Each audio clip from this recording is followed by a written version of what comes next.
everyone, and welcome to this history revision video focusing on opposition to Henry VIII's religious change. So starting with the key figures, firstly was Elizabeth Barton, who was also known as the Holy Maid of Kent. She was a nun that claimed to have visions that Henry VIII would no longer be king if he annulled his marriage, and she was very popular in the southeast of England, so this meant that she was quite a big threat, as she had the support of all the peasants of the southeast. To remove this opposition, Henry had her arrested and forced her to announce publicly that she had made up her visions, and she was then executed in 1534. Next is Bishop John Fisher.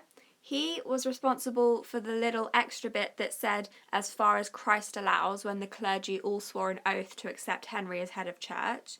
He publicly defended Catherine of Aragon during the annulment and handed out pamphlets to support her. And he also refused to swear the oath supporting Henry under the Succession Act. To remove this opposition, Henry had him arrested and imprisoned. While in prison, John Fisher was made a cardinal by the Pope, which completely undermined Henry's authority, so he had to have Fisher executed in 1534. Next was Thomas More, who was Henry's Lord Chancellor. He openly opposed the annulment and royal supremacy, which meant that he supported Catholicism and the Pope and did not want Henry to be head of the church. He was loyal to Henry, but he was more loyal to God, and he refused to swear the oath under the Succession Act, so he was executed in 1535 for treason.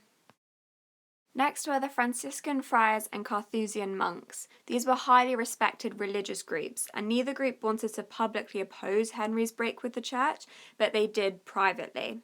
Although they weren't really that much of a threat to Henry, he still had to remove this opposition. So he had the Franciscan friars' houses closed and imprisoned, and the Carthusian monks were also imprisoned and would actually be starved to death or executed unless they swore an oath to support Henry. This was a very harsh punishment on spiritual groups that were never really going to be a threat to Henry. The greatest opposition that Henry VIII faced was the Pilgrimage of Grace in 1536.